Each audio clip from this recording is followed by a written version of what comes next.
교재는 239페이지 제4회 실무 기출문제 풀어보도록 하겠습니다. 2022년 1월에 출제되었던 즉 88회 기출문제가 되겠습니다. 기출문제 풀기 위해서는 인사 시뮬레이션이 있어야 되죠. 그래서 기초 데이터 다운받으셔서 6504 주식회사 영동가전에 기윤희로 로그인 해 놓으시기 바랍니다. 프로그램 안에 오시면 이렇게 회사 6504 주식회사 영동가전 사용자는 기윤희로 되어 있습니다. 이렇게 준비되셨으면 4회 문제를 푸실 수 있습니다. 그럼 시작하겠습니다. 1번 다음 중 핵심 ERP 사용을 위한 기초 사업장 정보를 확인하고 그 내역으로 옳지 않은 것은 무엇인가? 사업장에 대한 문제죠. 그래서 시스템 관리에 회사 등록 정보, 사업장 등록입니다. 클릭하셔서 첫 번째, 본사 사업장의 주 업종 코드는 도매 및 소매업이다. 자, 본사 선택해 놓으시고 신고 관련 사항 탭으로 오세요. 여기 주업종 여기 있습니다. 351200 제조업이네요. 옳지 않은 거 1번이 틀렸네요. 두 번째는 인천지점 사업장의 업태는 제조, 도매다. 인천지점 오시고요. 기본 등록사항 탭에 업태, 제조, 도매 맞습니다. 강원지점 사업장의 관할세무서는 춘천이다. 강원지점 선택하시고요. 관할세무서 춘천 맞습니다. 영동가전 본사 사업장과 영동가전 강원지점 사업장은 주사업장이다. 주사업장인지 알 수 있는 곳은 주사업장 등록 단추를 클릭하셔서 안으로 들어오시면 주사업장 등록이 되어 있어요. 그래서 본사와 강원지점이 주사업장으로 등록이 되어 있습니다. 그래서 맞는 답이 되겠죠. 그래서 답은 1번이 틀렸습니다. 두 번째, 다음 중 핵심 ERP 사용을 위한 기초 부서 정보를 확인하고 내용으로 옳지 않은 것은 무엇인가? 부서 등록 누르시면 되죠. 자, 부서 등록 클릭. 첫 번째, 2023년 현재 인천지점 사업장에서 사용 중인 부서는 3개이다. 자, 인천지점 여기부터죠. 하나, 둘, 셋, 넷, 4개인데 부서는 하나, 둘, 셋, 넷인데 23년도 현재라 그랬으니까 지금 격리부는 사용이 끝난 거죠. 그래서 맞는 답이 되겠습니다. 하나, 둘, 셋, 동그라미. 안 그러면 여기를 사업장으로 열으셔서 인천지점 조회 이렇게 해서 보시는 게 더 간단하게 보실 수 있죠. 두 번째는 1000번 관리 부분에 속해 있는 부서는 모두 본사 사업장 소속이며 모두 사용 중이다 라고 했거든요. 자, 그럼 본사로 한번 열어볼까요?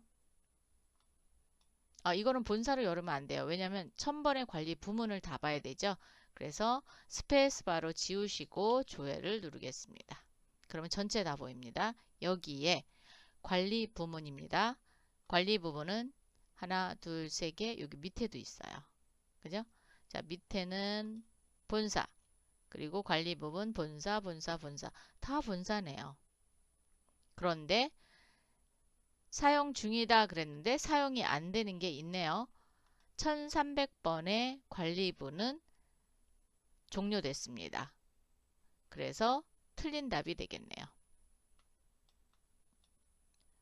2022년 12월 31일 사용기간이 종료된 부서는 격리부이고 인천지점 사업장에 속해 있다.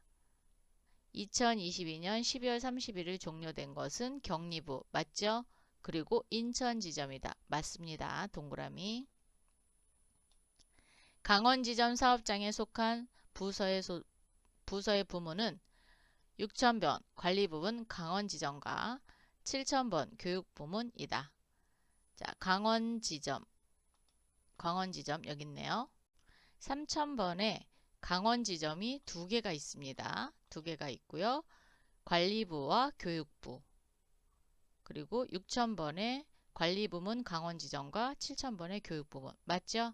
그래서 동그라미. 답은 2번이 틀렸습니다. 3번. 다음 중 H 인사급여관리 모듈에 대한 기윤이 사원의 설정 내용을 확인하고 관련된 설명으로 옳지 않은 것은 무엇인가? 즉 사용자 권한 설정을 물어보는 문제가 되겠죠. 회사 등록 정보의 사용자 권한 설정 클릭. 모듈을 인사급여관리로 클릭해 놓으시고요. 오른쪽 사용 가능한 메뉴에 대한 거 보면 됩니다. 인사정보 등록 메뉴에 조회 권한은 회사이다. 인사정보 등록 어디 있나요? 여기 있죠? 인사정보, 인사관리의 인사정보 등록에 대한 권한은 회사. 동그라미. 인사기록카드 메뉴에 입력된 내용은 삭제할 수 없다 그랬어요. 인사기록카드 1과 2가 있습니다. 삭제. 네, 할 수 없습니다. 권한을 안 줬어요. 삭제 권한은 안 줬기 때문에 동그라미. 연말정산 관리 모든 메뉴에 대한 권한이 없다. 연말정산 권한 없나 한번 볼까요? 연말정산 권한이 없다 그러면 요 메뉴도 열리지 않아야 됩니다. 그런데 연말정산 자료 입력, 연말정산 현황, 근로소득 원천징수부, 근로소득 원천징수 영수증은 권한을 받았습니다. 그래서 틀린 답이 되겠고요. 급여명세 메뉴에서는 본인이 속한 사업장의 급여명세를 출력할 수 있다. 급여명세 한번 볼까요? 급여관리의 급여명세.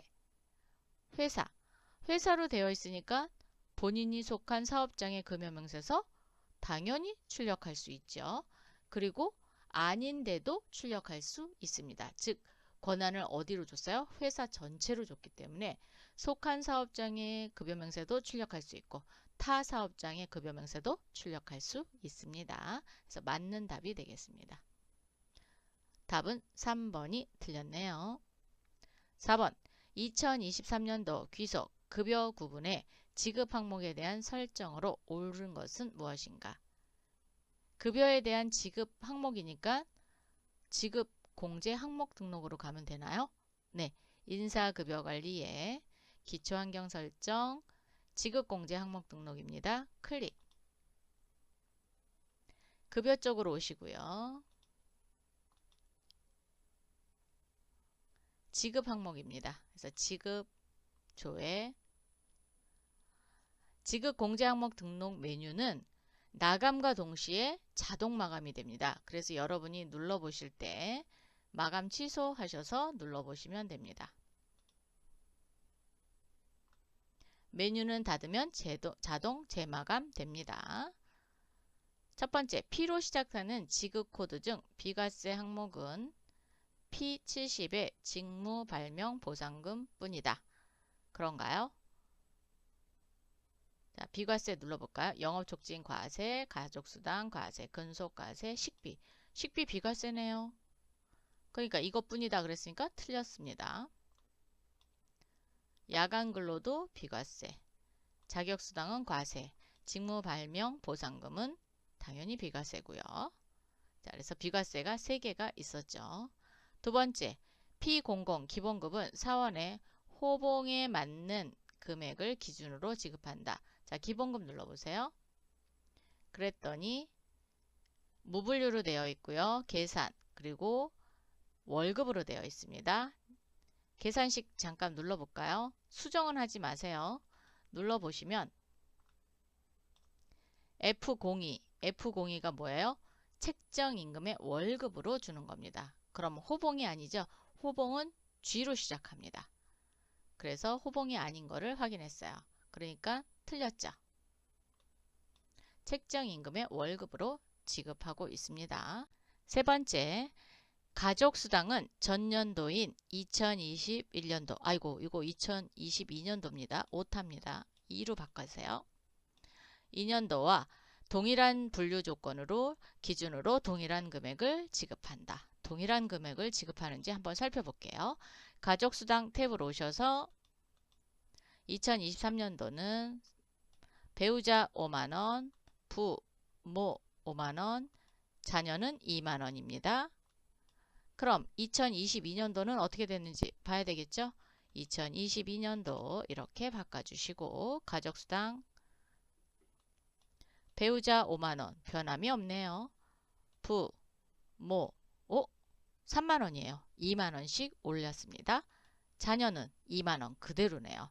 즉 부모의 금액이 3만원에서 5만원으로 상승됐습니다. 그래서 틀린 답이죠.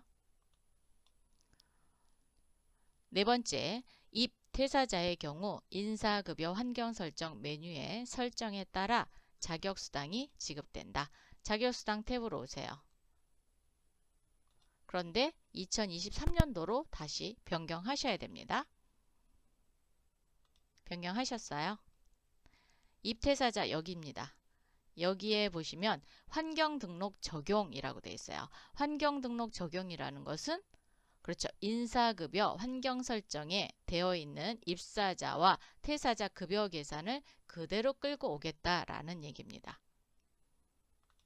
그럼 얘를 살짝 보기만 할게요. 그런데 데이터 수정하시면 안 됩니다. 자, 눌러봤을 때 환경 등록을 적용할 거냐, 정상으로 적용할 거냐, 일할 적용할 거냐, 미지급할 거냐, 입사자만 또는 퇴사자만 이렇게 선택할 수 있거든요. 그랬을 경우에 환경 등록 설정은 인사급여 환경 설정에서 이미 등록되어 있는 걸 그대로 받아들이겠다라는 의미를 가지고 있습니다. 그래서 답이 맞는 답입니다. 4번의 답은 4번이 옳은 설명이다 라는 거고요. 5번 당 회사의 인사급여 기준에 대한 설정을 확인한 뒤 설정을 올바르게 설명한 보기 내용은 몇 개인가? 단 환경 설정 기준은 변경하지 않는다. 프로그램에 있는 내용 변경하지 않도록 조심하시고 조회만 하시면 됩니다. 기초환경 설정의 인사급여 환경 설정 메뉴입니다. 우리 조금 전에 열어봤기 때문에 한 번 더 열어요. 첫 번째 A. 입사자 급여 계산 시 근무 일수가 20일 초과한 경우에는 월의 방식으로 급여를 지급하고 그렇지 않은 경우 실제 근무일만큼 급여를 지급한다. 20일이래요. 입사자 급여 계산의 월일인데 며칠이에요? 25일이네요. 틀렸네요. 25일 초과하면 한 달치. 25일 미만인 경우에는 근무한 일수만큼 급여를 지급하는 건 맞아요. 근데 일수가 잘못됐습니다. 수습직의 경우 3개월간 80%에 해당하는 급여를 지급한다. 수습직 지급기간은 3개월 맞고요. 지급률은 80%입니다. 맞습니다. C. 월일수 산정 시 한 달 정상일에 입력된 기준일 수를 일수로 적용한다. 즉, 한 달 정상일인 30일을 월일수 산정할 때 사용해요? 안 합니다. 당 월일. 그래서 해당하는 월의 일수를 계산하겠대요. 틀린 설명입니다. 만약에 여기가 월일수 산정이 한 달 정상일 이러면은 네, 30일을 적용하는 게 맞습니다. D. 사무직과 생산직의 출결 마감 기준은 당월 1일에서 말일까지다. 자, 사무직은 1일부터 말일까지고요. 생산직은 전월부터네요. 전월 25일부터 24일까지네요. 틀렸습니다. 그럼 맞는 답은 하나밖에 없어요. 그래서 답은 1번이 답이 되겠습니다.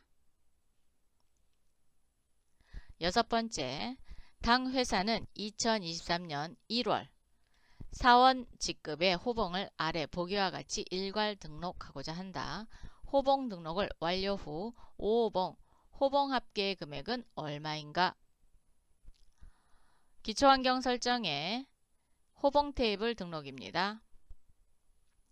사원 쪽으로 오시고요. 적용 시작 연월은 2023년 01월이 되겠습니다. 엔터. 일괄 등록 선택하셔서 기본급의 초기치는 282만원, 증가액은 73,000원이고요. 직급수당은 10만원부터 시작합니다. 18,000원씩 늘어나고요. 호봉수당은 5만원이고요. 7,500원씩 증가합니다. 자, 적용되셨나요? 적용. 그리고 일괄 인상이 있습니다. 일괄 인상 누르셔서 기본급의 3%만 입력을 해주셔야 돼요. 3% 정률 적용. 기본급만 인상합니다. 자, 인상이 됐죠? 그리고 나서 5호봉에 호봉 합계를 물어봤으니까 이거예요. 345만 7,360원입니다. 345만 7,360원. 답은 2번이 되겠네요.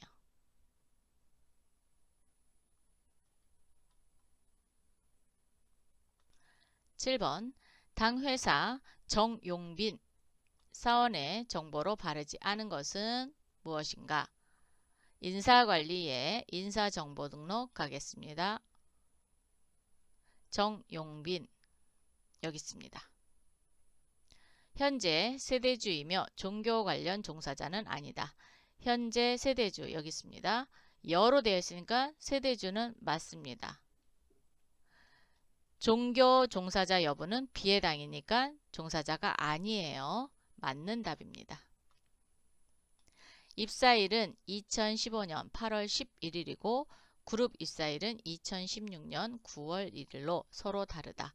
재직정보 쪽으로 오시면 입사일은 2015년 8월 11일, 그룹 입사일은 2016년 9월 1일. 네, 서로 다릅니다. 맞네요. T12 감면 대상이며 2023년 현재에도 급여 감면 대상자이다. 급여 정보 탭으로 오셔서 여기 감면 유형입니다. T12 중소기업 취업 감면 T12는 맞아요. 그런데 언제 끝났어요? 2019년도 8월에 종료가 됐습니다. 그래서 2023년도 현재는 감면 대상자가 아닙니다. 그래서 틀린 답이네요. 2023년 1월에 새롭게 임금을 책정했으며 책정된 월급은 388만 8,500원이다. 그렇죠. 책정임금 보시면 되죠. 자, 2023년 1월에 새롭게 책정했어요. 금액을 보려면 컨트롤 F3 암호는 없습니다. 388만 8,500원 맞네요. 그래서 답은 3번이 잘못된 설명입니다. 8번 당 회사는 모든 사업장에 대해 아래 보기와 같이 특별 자격수당을 자덕 취급자에게 지급하기로 하였다. 보기와 같이 특별 자격수당을 지급 시 그 지급액은 얼마인가? 퇴사자는 제외한다. 2022년 하반기에 자격증을 취득한 사원에 대해서 지급한다고 합니다. 어디로 갈까요? 사원 정보 현황. 네, 열겠습니다. 열어주셨나요? 자격 면허증에 오셔서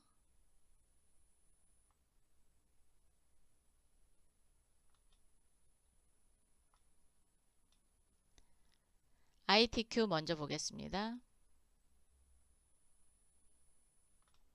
퇴사자 제외 단추 눌러야죠. 꾹 눌러주시고 2022년 하반기입니다. 그러면 7월부터 12월까지죠.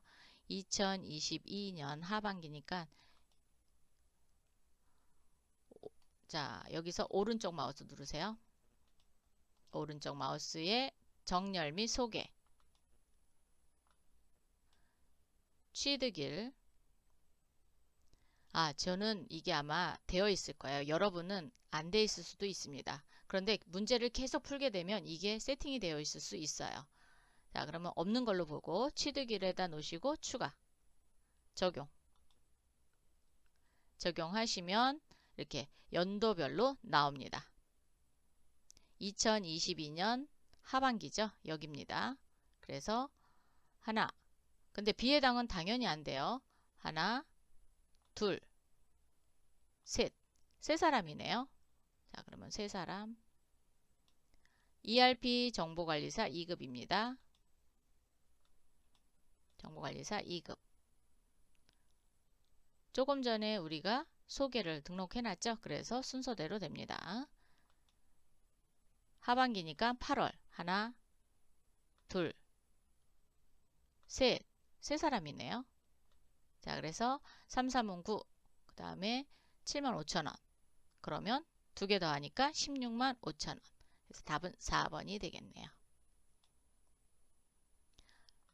요거를 다시 원래대로 되돌리려면 소개해서 삭제하시면 됩니다.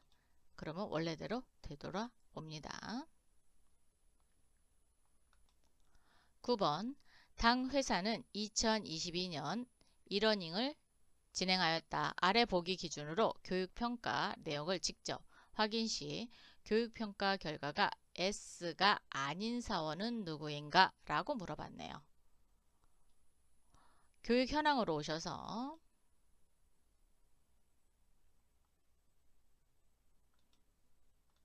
교육기간 넣겠습니다. 10월 1일부터 12월 31일이네요. 그러면 자, 10, 4, 4분기 10, 11, 12 되셨어요? 그런데 2022년도네요. 아, 그러면 그냥 직접 입력하는 게 편하겠네요. 2022년 10월 1일부터 2022년 12월 31일까지 넣으시고요. 교육별 현황으로 갑니다. 2022년 1러닝 됐나요? 이쪽에서 S가 아닌 사원 찾는 거죠. 한국민 보겠습니다. 한국민 여기 있습니다. S 맞네요. 이종현 S 맞고요. 엄현의 S 신별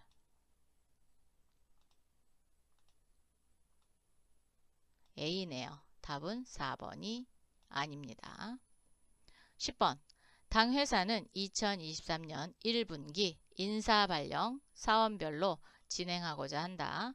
2023년 0103 발령 호수, 발령 내용을 확인하고 그 설명으로 바르지 않은 것은 무엇인가? 자, 메뉴바 열으셔서 인사 발령 사원별 클릭해 주세요. 그리고 발령 호수 조회를 하시면 2023, 0103 호수가 나오죠. 선택. 첫 번째, 해당 발령 호수, 발령 일자는 2024년 1월 3일이고 모든 대상자의 직책이 현재 사원이다. 발령 적용, 즉 발령일자 여기 있고요. 적용일자 여기 있습니다. 발령일자는 1월 3일 맞습니다. 그리고 직책이 사원이네요. 자, 사원, 사원, 사원, 사원 맞죠? 현 정보가 사원입니다. 그래서 직책이 현재 사원이다. 맞습니다. 현재 생산부에 속한 사원의 직책은 모두 발령 후 주임으로 변경된다. 첫 번째, 정영수 생산부인데 주임으로 발령이 나네요.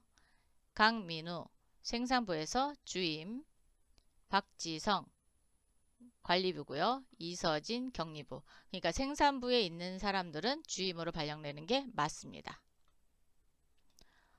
세 번째는 발령 후 직책이 대리로 변경되는 모든 대상자의 발령 후 직책 외 정보는 현재와 동일하다. 대리로 변경되는 대상자 발령 후 직책 외 정보는 현재와 동일하다 그랬거든요. 장영수 한번 볼까요? 근무조가 변경됐는데요. 정영수 근무조 변경됐죠. 그러니까 동일하지는 않습니다. 강민우도 조가 바뀌었어요. 박지성은 부서가 바뀌었고요. 이서진은 부서가 바뀌었습니다. 그래서 설명이 잘못됐죠. 박지성 사원과 이서진 사원은 발령 전 서로 같은 부서에 속해 있었다. 자, 박지성은 관리부에 있었고 그리고 이서진은 격리부. 근데 발령 전이에요. 발령 전이기 때문에 요겁니다. 발령 전 정보예요. 그래서 박지성 격리부, 이서진 격리부. 맞는 답입니다. 현재는 관리부와 격리부로 바뀌어 있지만 발령 전 정보는 격리부가 맞습니다. 그래서 맞는 답이에요. 답은 몇 번이 틀린 거예요? 3번이 바르지 못한 답이 되겠습니다.